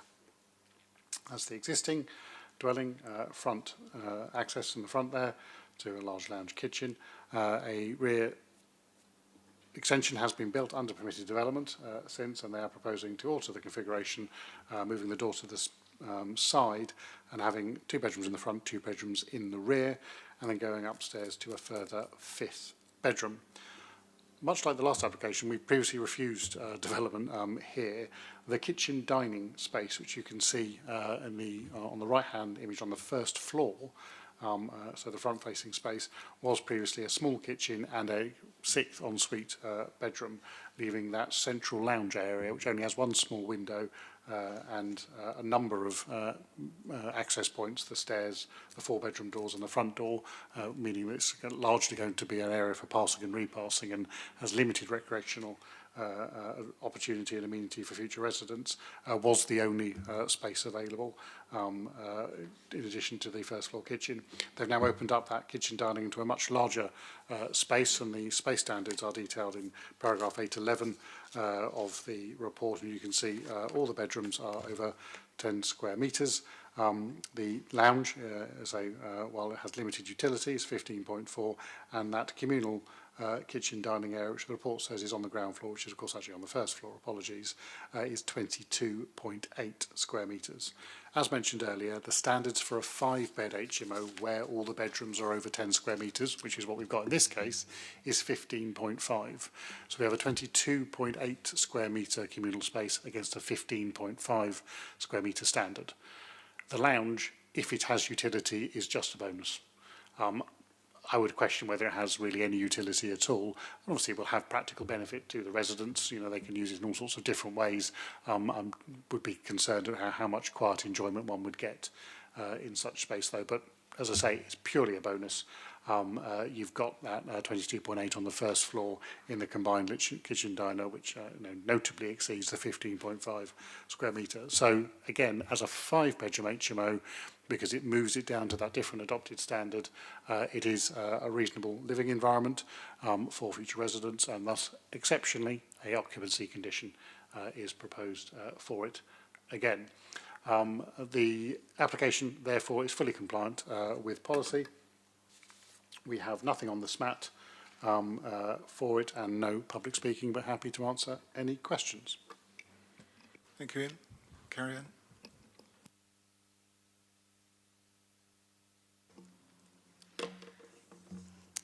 Okay, so this property, as Ian said, has been previously refused as a 6-bedroom HMO, as the planning officer was of the opinion that the kitchen area was too small to provide dining facilities. With this in mind, we've redesigned the space and proposed to decrease the bedrooms to 5 and provide a spacious kitchen dining area in addition to the lounge area with a separate laundry room. We regularly introduce all laundry rooms where there is space to do so after responding to tenants' feedback from our managed properties who particularly like having the laundry room feature in their properties. All 5 bedrooms meet or exceed 10 square metres. The required communal area for 5 persons, as Ian said, when all bedrooms meet the 10 square metres, as is in this case, is 15.5. This property now provides a lounge at the ground floor level at 15.42 and a kitchen diner at first floor level, giving combined communal total area of 38.22, which is far in excess of requirement. The lounge has been carefully thought through and sofas have been placed opposite the blank wall, which is the TV. The property, as Ian has also said, is semi-detached, which we don't see a lot of as HMOs, so has parking at the front of the property and a large driveway and rear access for secure cycle storage within the garden. This makes easier access and storage of cycles, which also appeals to tenants who use cycles as a mode of transport. This application is fully compliant with policy PCS 17, PCS 20 and PCS 23 of the local plan and also complies with the Housing Multiple Occupation Supplementary Planning document. I'd like to urge you to approve this application today, as we've done our best to respond to previous refusals and redesign the scheme to provide a much larger living environment for the residents. Thank you. Thank you. Something slightly unusual for us to see this. Members, questions? Comments?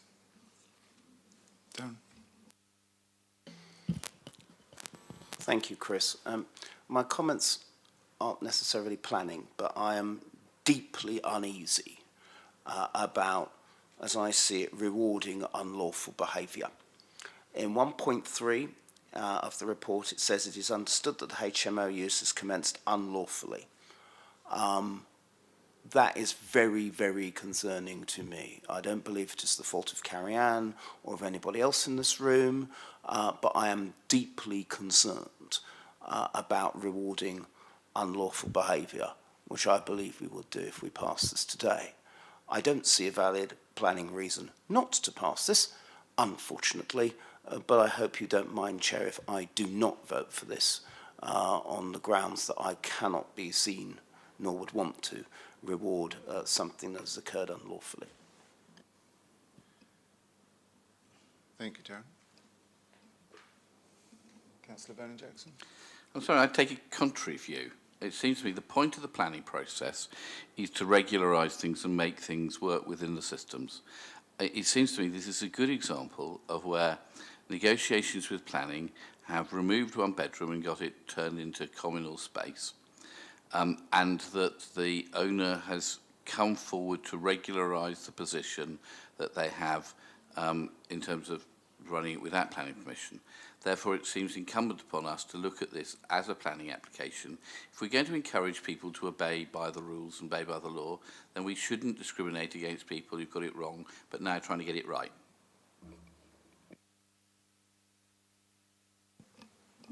Okay. I think there's probably a theological description of the difference of view between myself and Councillor Sanders. I think his view is original sin probably means you're condemned forever to eternal hell, damnation and living in an HMO. Okay, well, that's perhaps not a conversation for the Planning Committee. That apart, I would just like to draw attention to paragraph 1.5. The enforcement officer will still be interested in this property until the situation is actually regularised. I would like to move that we follow the officer's recommendation and issue planning permission for this development. Thank you, Judith. Councillor Smith, seconding. Okay.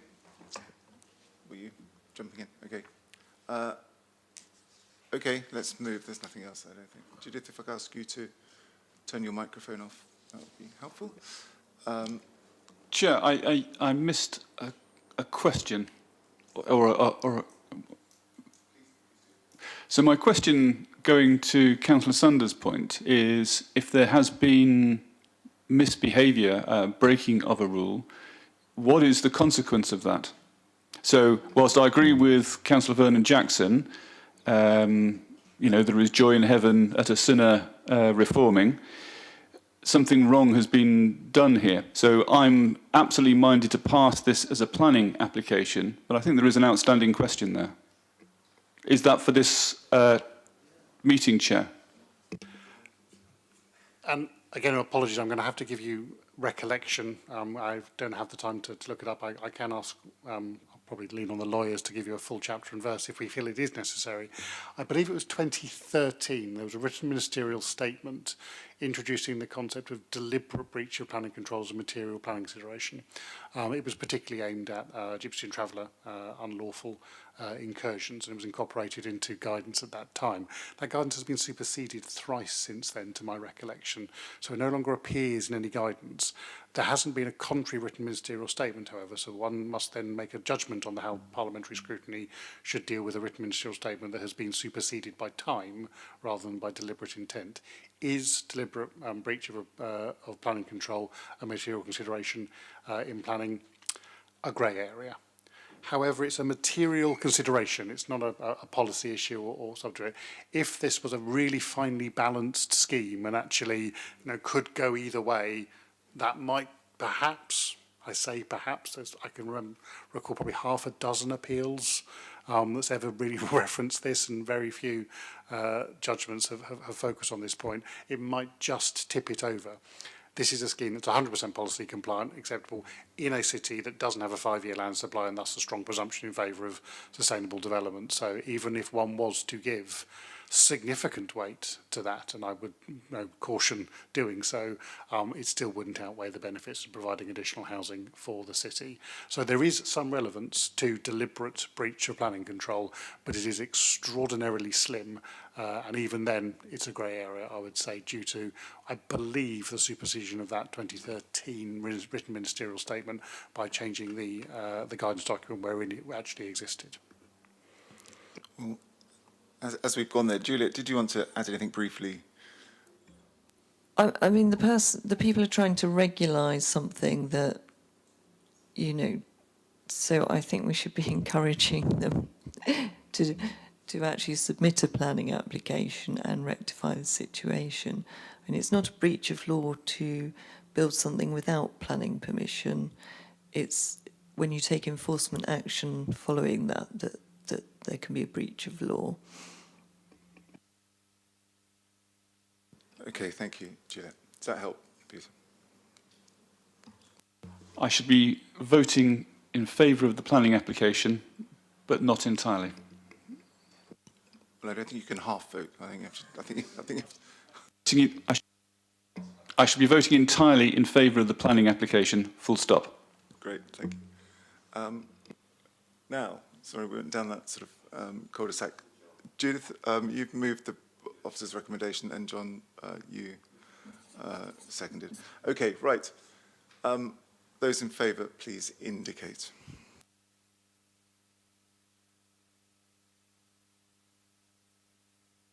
Those against?